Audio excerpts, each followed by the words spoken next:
자,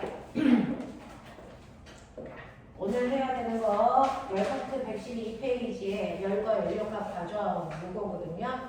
자, 중학교 1학년 때 배우는 열과 지금 하고 있는 내용이 연결되는 부분이고 거기서 이제 고등학교 내용에서 조금 더 진화해서 가야 되는 부분까지 연결을 갈 건데요. 열 파트는 고등학교 2학년 내용에 해당되는 물리1이나 물투나 내용 똑같아요.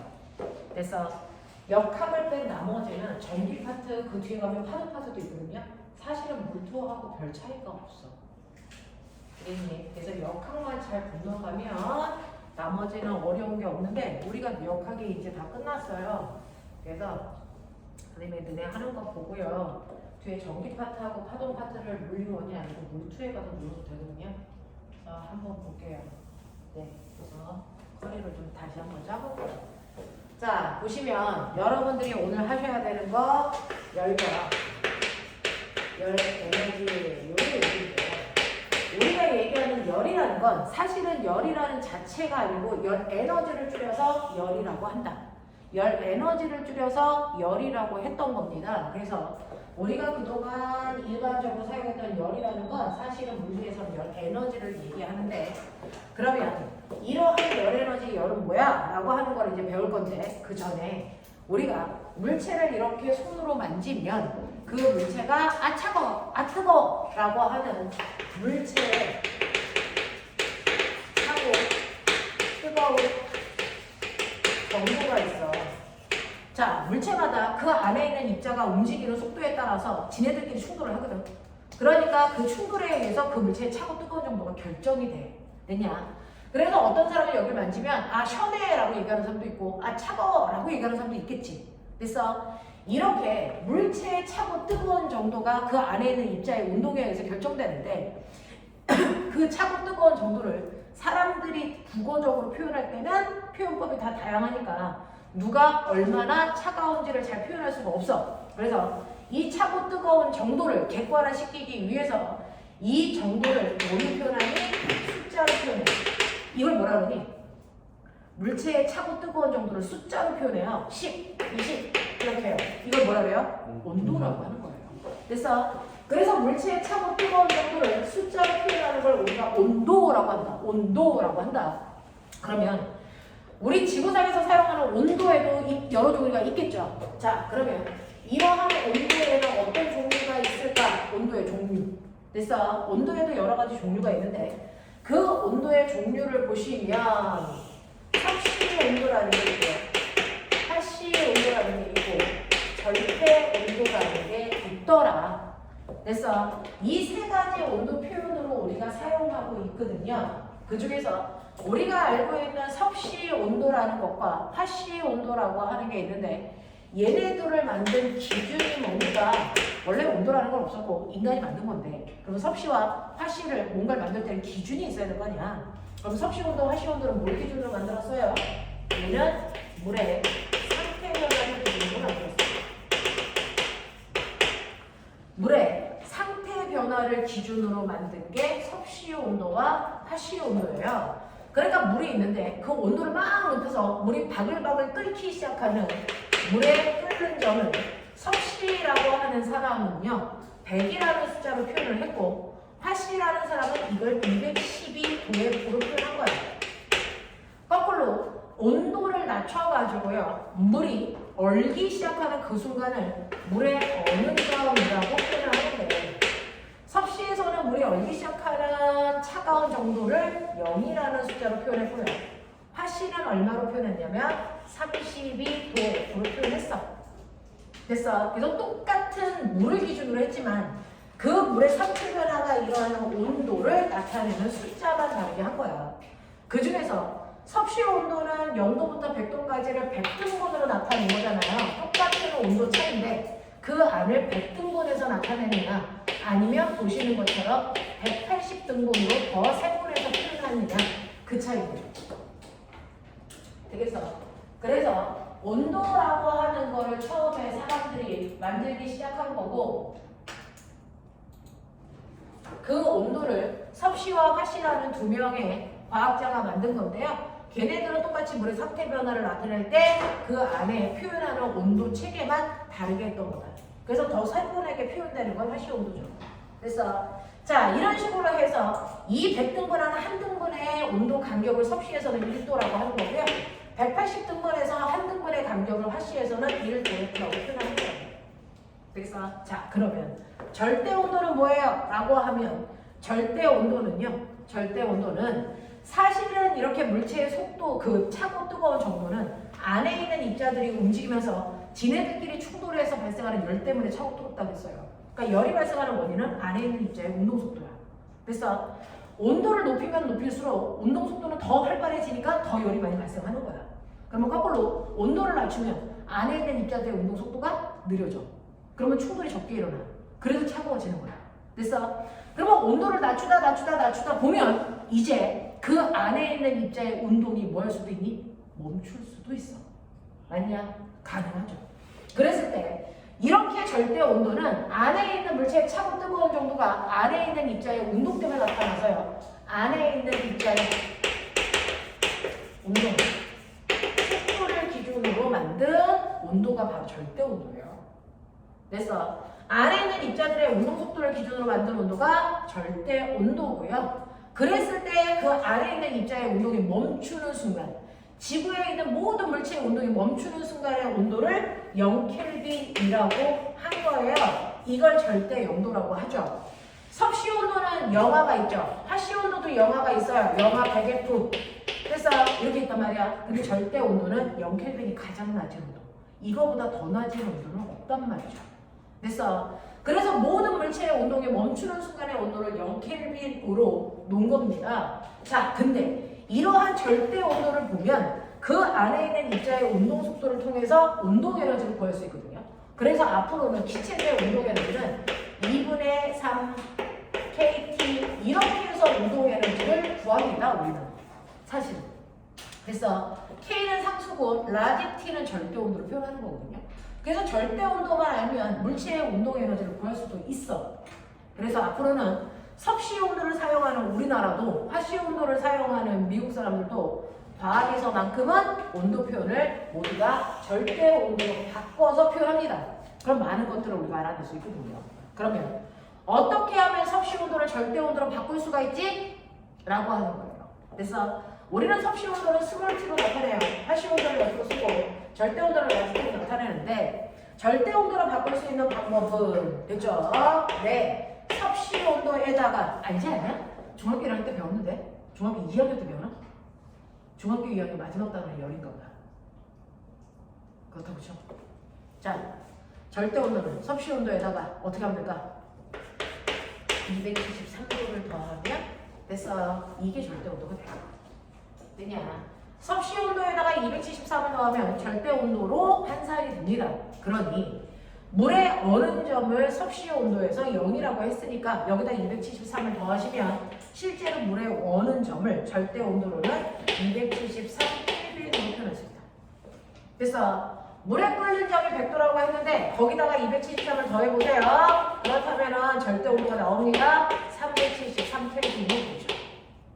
되겠어? 그러면 물이 얼기 시작해서 끓기 시작할 때까지 몇 등분? 얘도 똑같이 100등분으로 나눠지는 겁니다. 그러니 섭씨 온도에서의 온도가 10도 변했어. 그럼 절대 온도도 똑같이 10도 변한다고요. 그래서 온도 간격은 똑같다. 알겠냐?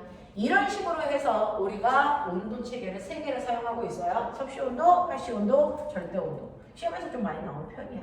선생님이 얘기하는 시험은 내신 문제가 아니고 그래서 영재라고 하고 입시 문제 그래서 이런 데도 좀 많이 거론되는 것 중에 하나가 온도책입니다. 됐죠? 그래서 이런 식으로 온도들을 전환해서 사용할 수 있습니다. 라고 하는 것들. 그래서 섭씨 온도에다가 223을 넣으면 절대 온도 돼요. 이렇게 되는 거예요. 자, 그러면 이런 식으로 다양하게 우리가 온도들을 사용하지만 과학에서는 주로 절대 온도 쓴다. 그러면 절대 온도로 나타냈을 때 당연히 다양한 이익들이 있겠죠. 그래서 이렇게 물체의 차고 뜨거운 정도로 온도를 표현하는데 문제는 우리가 중학교 2학년 마지막 단원 됐어? 시험 범위에서 그러면 이렇게 해서 어떤 물체의 차고 뜨거운 정도를 측정을 했어. 측정을 해서 온도를 표현합니다. 그래서 온도가 다른 서로 다른 두 물체를 이렇게 접촉시킬게요. 한 한쪽에는 80도의 뜨거운 물이 있고요. 한쪽은 20도의 차가운 물이 있다고 치자. 자, 이런 식으로 온도가 다른 두 물질을 접촉시켜 놓으면 이때 반드시 어떤 일이 발생하죠? 뭐가 발생하냐면 열의 이동이 생깁니다. 우주에 있는 모든 만물은요 다 똑같아지고 싶거든요. 그러니까 이렇게 온도가 다른 물질을 접촉시키면 지네들끼리 온도가 똑같아지고 싶어 해요. 그래서 그렇다면 이때 이 안에서 열의 이동이 발생합니다. 근데 열은 한 방향으로만 움직입니다. 어디에서 어디로 갈까요? 고온의 물질에서 저온의 물질 쪽으로만 열이 이동합니다. 고온의 물질에서 저온의 물질 쪽으로만 열이 이동합니다. 그러면 이렇게 고온의 물질에서 저온의 물질 쪽으로 이렇게 열이 이동해서 오는데, 그래서 거꾸로는 못 가요. 열은 항상 뜨거운 물질이 가지고 있는, 많이 가지고 있는 열을 차가운 물질 쪽으로 열을 줍니다. 그래서 자, 이런 식으로 열이 이동하다 보면 어떤 일이 발생을 하냐면요, 80도의 뜨거운 물은 점점 열을 주니까 온도가 낮아지겠죠. 자, 20도의 차가운 물은 점점 열을 받으니까 온도가 올라가겠죠. 그래서 두 개의 물의 온도가 뭐해지면 같아지면 더 이상 열을 이동한다 안 한다? 안 합니다. 그래서 열은 항상 고온의 물질에서 저온의 물질 쪽으로만 이동하고요. 거꾸로는 갈 수 없고요. 이렇게 이동하다가 두 개의 온도가 같아지면, 그래서 이때를 우리 무슨 상태라고 하니? 아는 척 해봐. 이걸 뭐라 그러니? 열이 같아진 상태, 열 평형 상태가 됐어요. 이렇게 표현해요. 온도가 같아지는 걸 열 평형 상태가 됐어요 라고 하고, 이때 같아진 순간에 온도도 우리가 예측해서 계산이 가능합니다. 그래서 그러면 항상 열은 뜨거운 데서 차가운 쪽으로만 이동을 하는데, 그래서 뜨거운 쪽에서 차가운 쪽으로, 뜨거운 쪽에서 차가운 쪽으로 일방적으로 이렇게 열이 이동하니까 얘는 점점 온도가 낮아지고요, 얘는 점점 온도가 높아지는데, Y축은 물체의 온도 변화를 나타낸 거고요, 세로축은, 가로축은 시간을 나타낸 건데, 선생님 1초라는 같은 간격으로 잘랐을 때 온도 변화, 1초라는 같은 시간 동안에 잘랐을 때 온도 변화가 점점 시간이 지나면 어떨까? 점점 온도 변화가 줄어들죠. 처음에는 1초 동안에 온도가 80이었던 애가 이만큼 온도가 떨어졌는데, 나중에 온도가 일정해지기 직전에 1초를 보니까 온도가 요만큼이었다가 요만큼으로 온도 변화가 거의 없죠. 그래서 그렇다는 얘기는 뭐야? 처음에는 열이 많이 이동했는데 나중에는 이동한 열의 양이 점점 줄어드네. 그랬다가 온도가 같아지고 나서는 열은 이동하지 않네. 알겠어? 이렇게 되는 거거든요. 그러면 왜 맨 처음에는 열이 많이 이동했는데 뒤로 갈수록 이동하는 열의 양이 줄어요? 그건 뜨거운 물질에서 차가운 물질 쪽으로 열이 이동할 때요. 그래서 열이 이동하는 이 양을 우리는 뭐라 그러지? 뜨거운 쪽에서 차가운 쪽으로 이동한 열의 양. 멋진 말. 야, 내 중학교 1, 2, 3학년고 선행하고 왔잖아. 중학교 1, 2, 3학년고 듣고 오지 않았어? 어? 자, 뜨거운 쪽에서 차가운 쪽으로 이동한 열의 양을 멋진 말 뭐라 그러니? 열량. 됐어. 네. 뜨거운 쪽에서 차가운 쪽으로 이동한 열의 양을 열량이라고 하는데, 이렇게 같은 시간 동안에 이동하는 열의 양은요, 두 물질의 온도 차이에 의해서 결정이 돼요. 맨 처음에는 80도, 20도니까 온도 차가 무려 60도나 났잖아요. 근데 시간이 지나서 두 물질의 온도 차이가 별로 없으면 온도 차이가 적으니까 같은 시간 동안에 이동한 열의 양이 점점 줄어들어요. 되겠어? 이런 식으로요. 그래서 온도가 다른 물질을 접촉시켜놨다고 1초 동안 이동하는 열의 양이 일정한 게 아니고요, 온도 차이에 의해서 열의 양이 결정된다. 온도차가 많으면 처음에 열을 많이 이동했다가 온도차가 줄어들수록 같은 시간 동안에 이동하는 열의 양이 줄어들기 때문에요, 그래프의 곡선이 완만해지는 거야.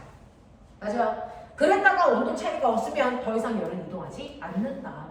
됐어? 자, 이런 식으로 해서 열이 고온에서 저온으로 이동하다가 온도가 같아진 상태, 열평형 상태가 될 때까지 열이 이동하고, 이때 이동한 열의 양을 나는 열량이라고 할 거야 라고 얘기하는 거야.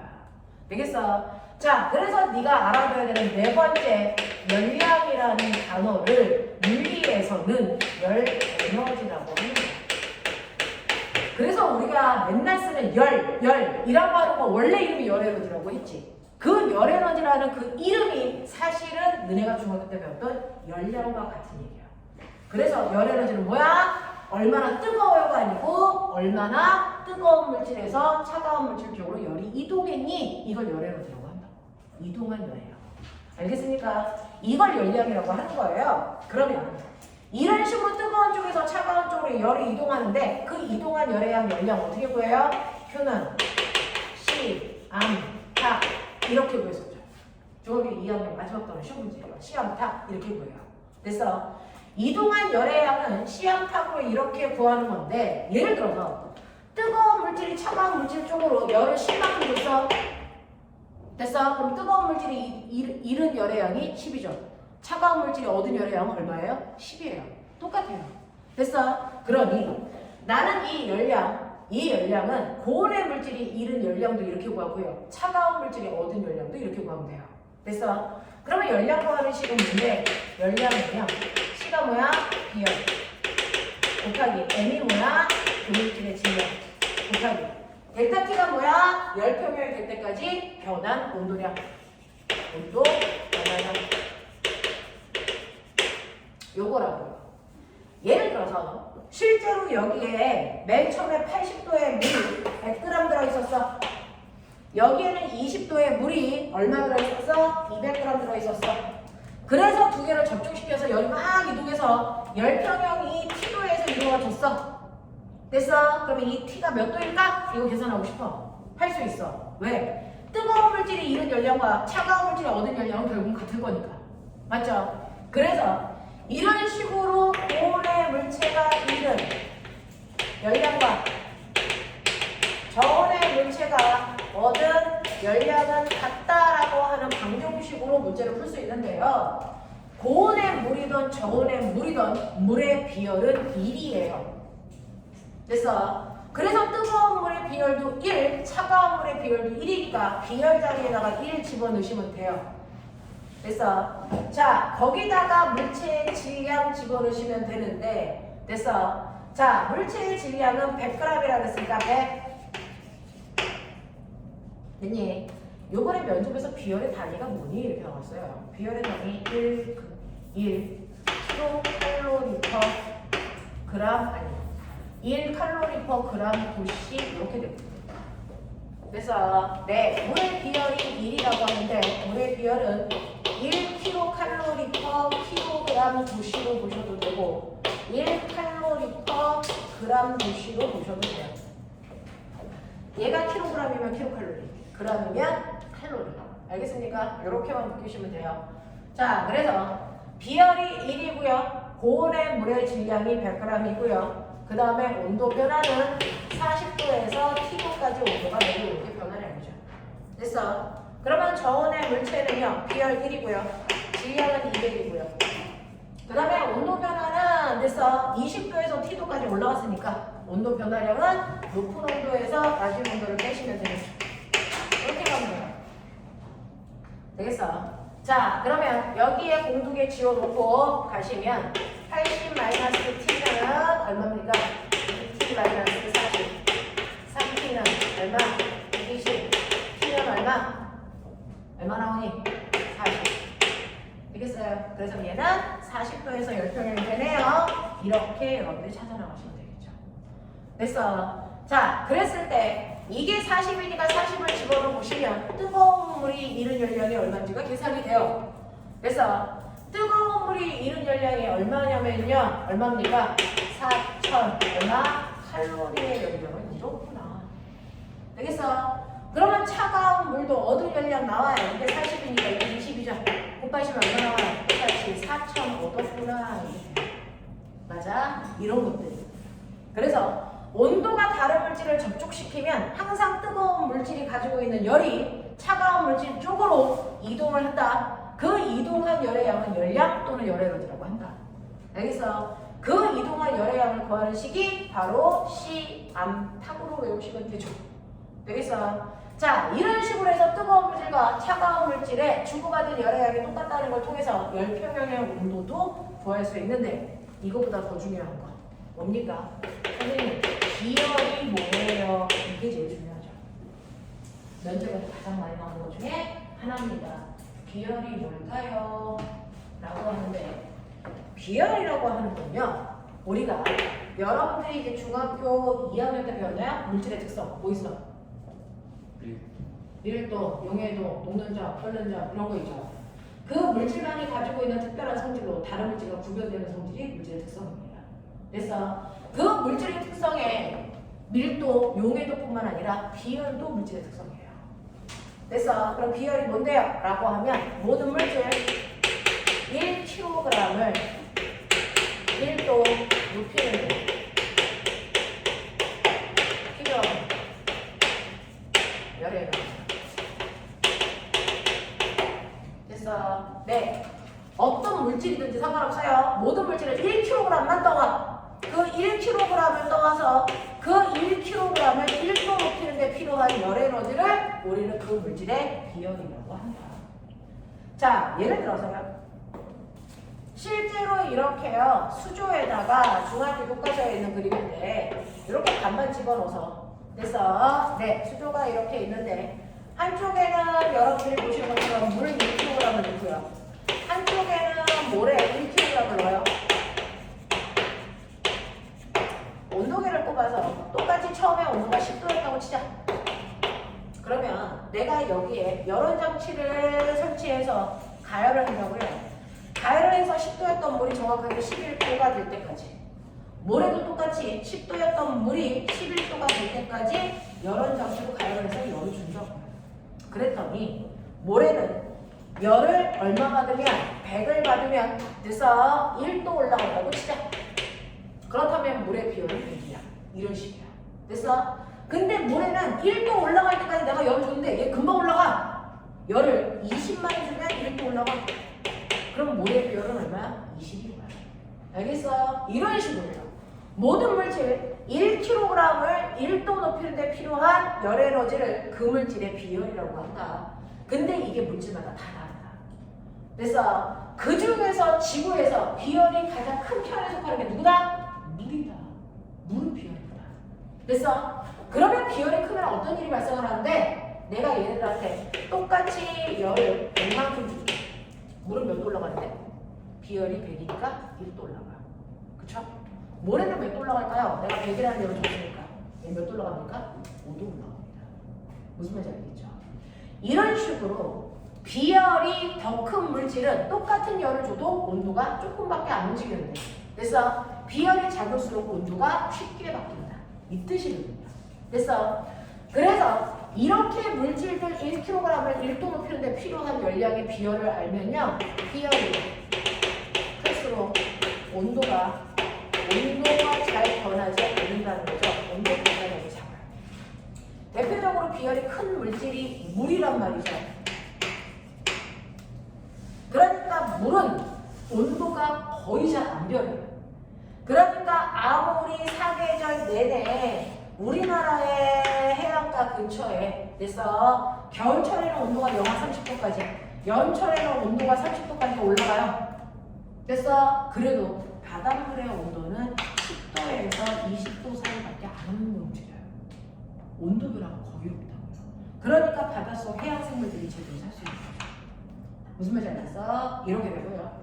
네 몸에 물이 몇 퍼센트 들어있니? 우리 몸에 물은 70% 들어있고요. 식물 몸속에는 수분이 90% 들어있습니다. 그래서 이렇게 동식물 몸속에 물이 많이 들어있는 이유가 뭘까?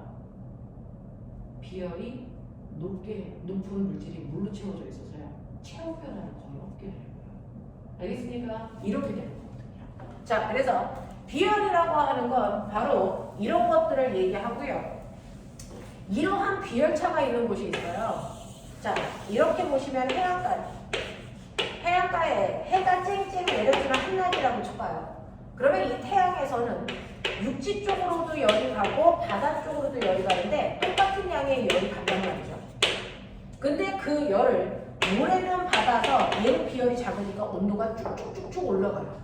그래서 한낮의 온도가 40도까지 올라가고 치자. 그래서 한여름에 모래사장 가면 맨발로 걸어다닐 수가 없어요. 발바닥이 뜨거워서. 됐어? 그런가 하면 비열이 큰 물로 되어 있는 곳은요. 바다는 됐어? 이렇게 똑같이 햇빛이 내려져도 얘는 온도가 25도 이렇게밖에 안 돼.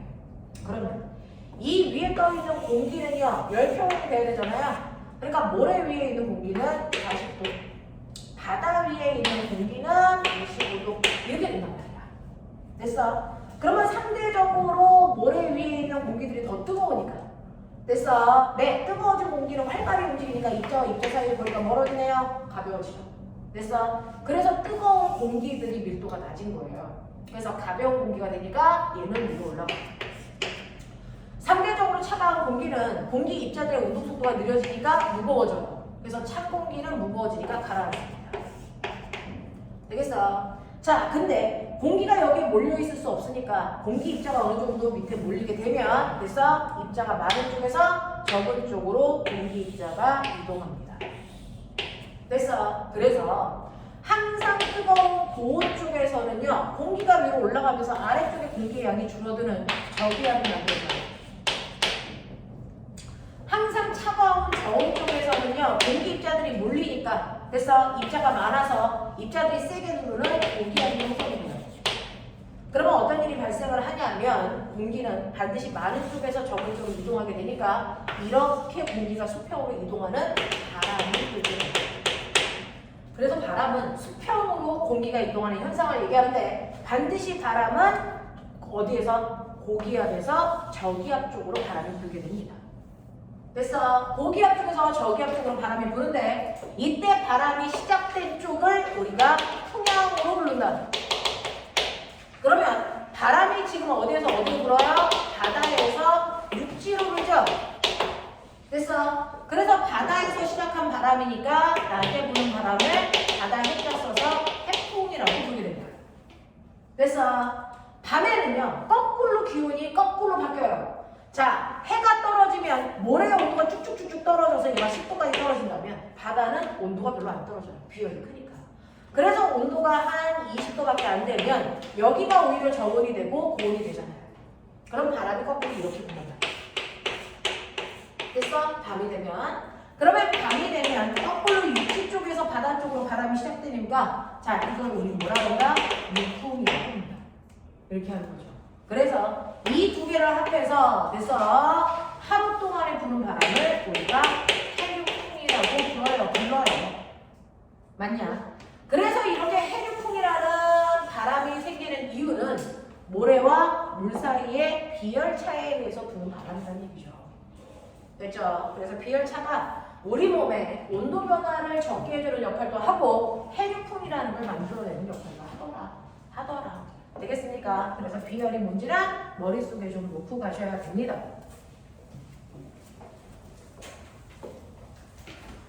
자, 그 비열에다가 질량에다가 온도 변화를 곱한 만큼 물체에서 이동하는 열의 양을 우리가 계산할 수 있다. 이거를 우리는 열량 또는 열에너지라고 한다. 되겠어? 그럼 선생님, 아까 구한 거 1000칼로리라고 했잖아요. 1000칼로리니까 이거 1kg이잖아요. 1kcal잖아요. 근데 에너지의 단위는 뭐예요? 줄이잖아요. 됐어? 그러면 얘는 몇 줄이에요? 이게 아니죠. 됐죠? 실제로 화학에서는 열량을 해서 그냥 칼로리 계산으로 해버려요. 됐니? 근데 물리에서는 칼로리 계산을 할 수 없어요. 왜? 열 에너지로서 얘도 일할 수 있는 능력을 갖게 되거든요. 그래서 에너지로서 다뤄야 되니까 단위를 줄로 바꿔야 된단 말이죠. 맞아. 단위를 줄로 바꿔야 되거든요. 그렇다면 1kcal가 몇 줄일까? 이걸 실제로 실험을 통해서 알아낸 과학자가 있어요. 그 과학자 이름이 줄입니다. 그래서 그 사람의 업적을 따서 줄이라는 단위를 에너지와 비례 단위로 만들어준 것뿐이야. 되겠어? 그래서 1kcal가 몇 줄의 일을 하는지를 실제로 계산했는데요. 무슨 내용인데요? 그냥 오른쪽 아니다 듣지 마세요. 이렇게 물통에다가요. 그래서 나무 떼기를 꽂고 추를 떨어뜨리는 거예요. 추가 한쪽에만 있어도 되고 양쪽 다 있어도 상관없어요. A라는 추를 퉁 하고 떨어뜨리면 얘가 밑으로 내려가면서 B라는 추는 올라가고 뭐 그런 일을 해요. 됐어? 그래서 두 개가 올라갔다 내려갔다 하면서 이 나무뜨기 끝에 뭐가 매달려 있냐면 프로펠러가 이렇게 매달려 있어요. 그래서 얘가 밑으로 내려오는 만큼 뭐가 생기니? 위치 에너지가 감소하는 만큼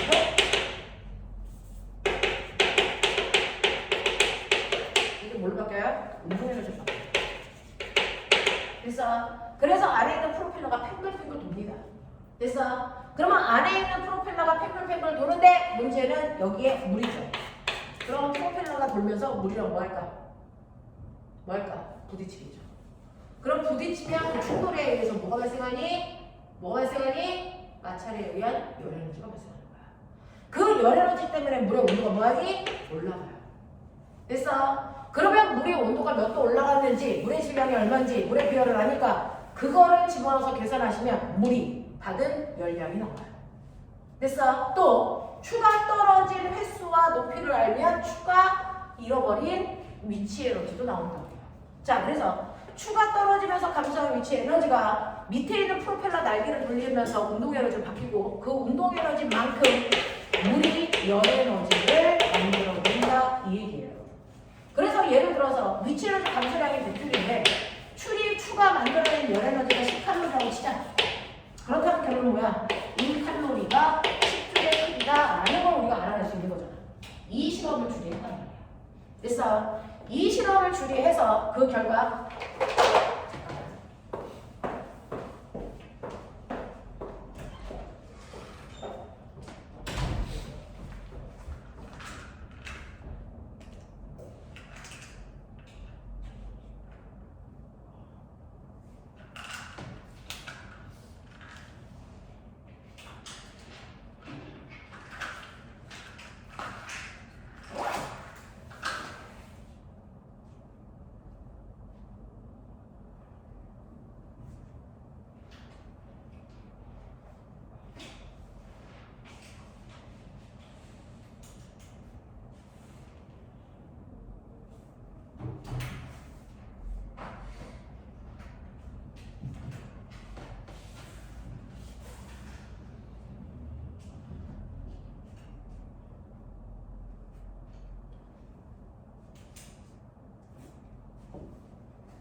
튀겨나오면 깜짝 놀래. 자, 그래서 이런 식으로 추의 위치 에너지 감소량이요 물의 열 에너지 증가량과 똑같다라고 보면 이런 식으로 줄과 칼로리 사이에 단위로 환산할 수 있는 값이 생겨요. 이 값을 우리는 열의 일당량이라고 하는데 실제로 줄이 측정한 열의 일당량은요 1kcal가 4200줄이라는 겁니다. 됐어. 그럼 다시 말할게요. 1칼로리가 얼마고요? 4.2줄이라는 겁니다. 됐어. 그래서 열의 일정량을 알아낸 사람이 줄이라서 그 사람의 목적을 기리기 위해서 에너지의 단위를 줄로 써주는 거고, 여러분들은 둘 중에 하나만 기억하시면 되겠죠. 4.2 또는 4,000이 되고 머릿속에 넣으시고, 얘네들을 우리가 열의 일정량이라고 표현하더라.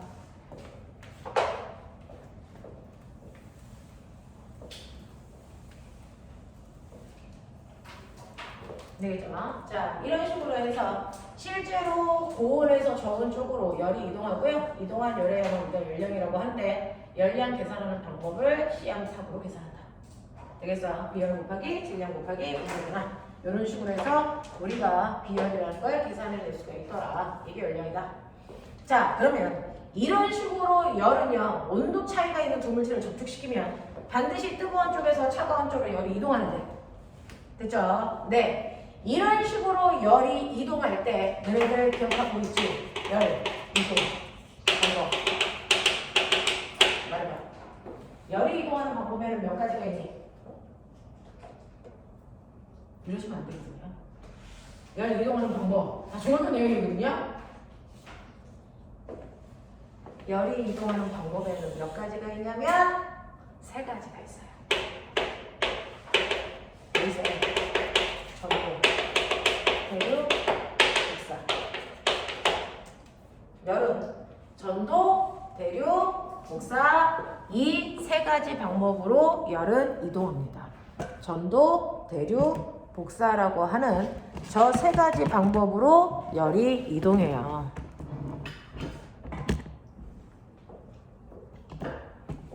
여기서 찍으면 더 잘 나올까요?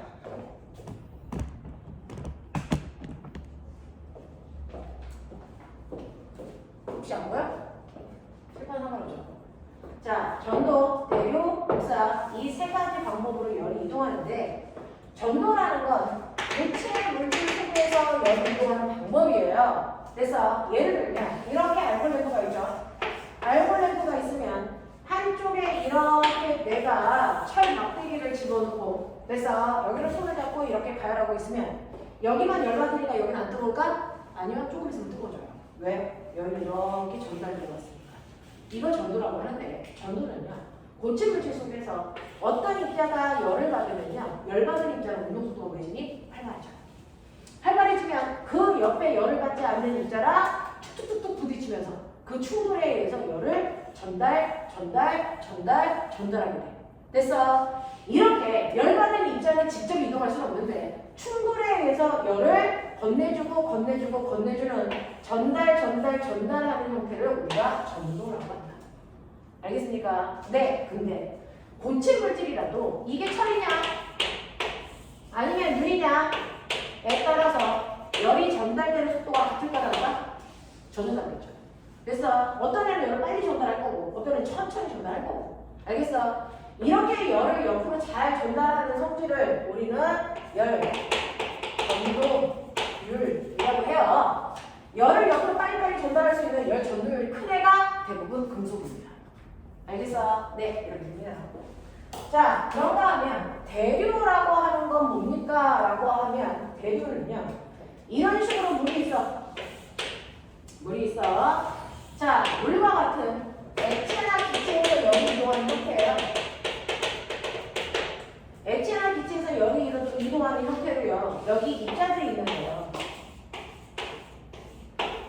처음에는 10도의 차가운 입자였는데 내가 한쪽만 가열을 해. 그러면 얘가 열을 받을 거 아니야?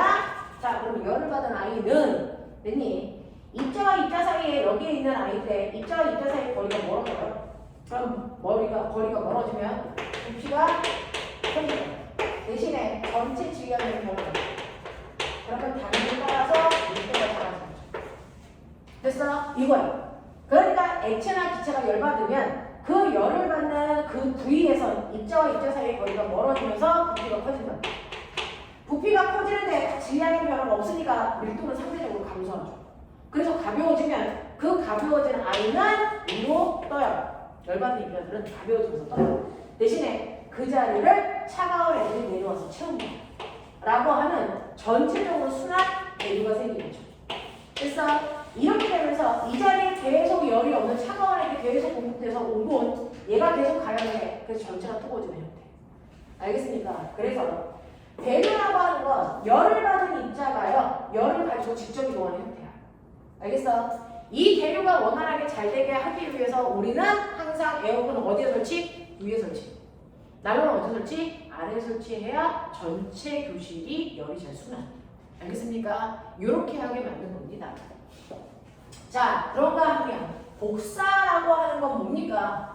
열이 이동하는 형태 중에서 복사라고 하는 게 뭐냐면, 그래서 태양에서 지구까지 열이 와. 태양에서 지구까지 열이 오는데 열이 어떻게 올까? 라고 하면 태양에서 지구까지. 그래서 우리가 알고 있는 것처럼 고체도, 액체도, 기체도 없어. 어떤 물질도 없죠. 왜? 우주는 진공이니까. 그래서 어떤 물질도 없으니까 이 햇빛이 어떻게 와? 물질을 가열하지 않고 에너지가 직방으로 오죠. 그래서 열 에너지가 누구의 도움도 받지 않고요. 열 에너지가 어떻게 직접 이동하는 형태를 복사라고 해요. 그래서 태양 에너지가 어떤 형태로 오니까 태양 에너지가 복사의 형태로 지구까지 오죠. 그래서 우리는 태양 복사 에너지라고 불러요. 되겠어? 이렇게 온단 말이야.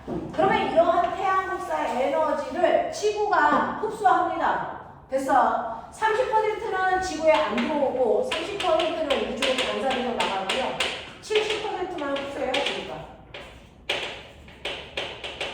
자, 그랬다가 70%를 밤이 되면 그대로 내보내요.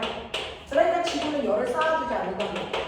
그래서 지구의 연평균 기온이 항상 일정한 이유가요. 받은 만큼 내보내기 때문이에요. 알겠어? 그래서 지구는 이렇게 복사평형 상태가 됩니다. 라고 하면 복사평형, 받은 만큼 내보내는데, 자, 태양에서 지구를 향해서 오는 에너지도 어떤 매질의 도움도 받지 않고 직접 오는 거라서 복사. 나가는 것도 누구의 도움도 안 받고 직접 나가는 거라서 복사의 형태로 한다. 이렇게 얘기하죠. 그래서 열이 어떤 매질의 도움도 안 받고 직접 이동하는 형태를 우리는 복사라고 한다. 알겠니? 자, 그래서 열은 이렇게 세 가지 방식으로 이동합니다. 전도, 대류, 복사. 열은 이 세 가지 형태로 이동할 수 있어요. 이 중에서 열이 이동하는 속도가 제일 빠른 건 복사겠죠. 되겠어? 그래서 태양에서 지구까지 열이 오는데 1시간 정도밖에 안 걸린대요.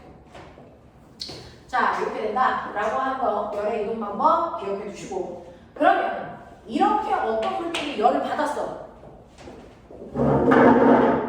어떤 물질들이 열을 받으면요. 열받은 물질은 어떻게 발생할까? 라는 거예요. 열을 받으면 그 열을 받은 물질들은 열을 받은 만큼 입자와 입자 사이의 거리가 뭐있냐? 멀어져요. 입자와 입자 사이의 거리가 멀어지니까 열을 받기 전에는 얘네가 차지하는 부피가 요만큼이었는데 열을 받으면 부피가 이만큼 커지는 거죠. 반드시 그래요. 그래서 열을 받으면 반드시 열 팽창이라는 게 일어날 수밖에 없다. 이해됩니까? 그래서 열을 받은 물질들은 열을 받으면 입자와 입자 사이의 거리가 멀어지면서 부피나 길이가 커지는 열 팽창이 일어나요. 그 열 팽창의 종류가 길이 팽창 또는 부피 팽창의 형태로 나타납니다. 그래서 열 받으면 입자와 입자 사이의 거리가 무조건 넓어져야 되기 때문에 그것 때문에 길이 팽창 또는 부피 팽창이라는 게 따라서 나타날 수밖에 없어요. 자, 그러면 그 중에서요. 길이 팽창을 하던 부피 팽창을 하던 입자와 입자 사이의 거리가 멀어지니까 팽창을 하는 건데 그 팽창이 고체, 액체, 기체 중에 어떤 상태의 기체가 똑같은 열을 가했을 때 팽창이 훨씬 더 잘 되는 거예요. 뭐가 돼? 기체. 기체일 때 팽창이 가장 잘 일어나고요. 그 다음에 액체, 고체입니다. 되겠어? 그러면 이 기체의 열팽창을 이용해서 만든 도구 있지 않을까? 기체의 열팽창을 이용해서 만든 대표적인 도구가 바로 이런 거예요. 찌그러진 탁구공을 뜨거운 물에 넣으면 퍼진다. 그것도 열팽창의 효과입니다. 그래서 이 열팽창을 이용해서 만든 게 열기구예요. 그래서 열기구는 이렇게 기구 안에다가 불을 켜서 가열을 하면 이 안에 있는 기체들이 열팽창을 해서 얘가 이렇게 커져요. 그러면 공기로부터 떠받드는 부력이라는 힘이 커져서 얘가 뜹니다. 그래서 날아 올라가는 거예요.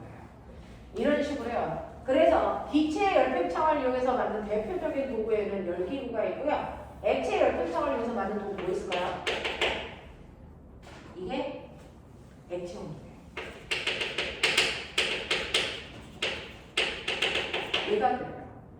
지금은 우리가 적외선 온도계로 코로나 때문에 급격히 다 바꿔 탔는데 그전에는 액체 온도계를 사용하기도 했어요. 그래서 이렇게 액체 온도계를 사용해서 체온을 재기도 했었단 말이야. 그 중에서 이렇게 들어있는 주로 수은 들어있었죠, 우리나라. 그래서 이렇게 수은이 이렇게 들어있었는데 내가 겨드랑이에 끼면 나의 열 때문에 여기 있는 액체가 열 팽창을 해서 부피 팽창해요. 그래서 얘가 이렇게 올라와서 여기까지 이렇게 올라오면 내 체온 몇 도 이렇게 있는 거잖아요. 되겠어? 그래서 액체 온도계가 액체 열 팽창을 이용해서 만든 대표적인 도구예요. 자, 그런가 하면 고체 열 팽창을 이용해서 만든 도구도 있겠지? 뭘까?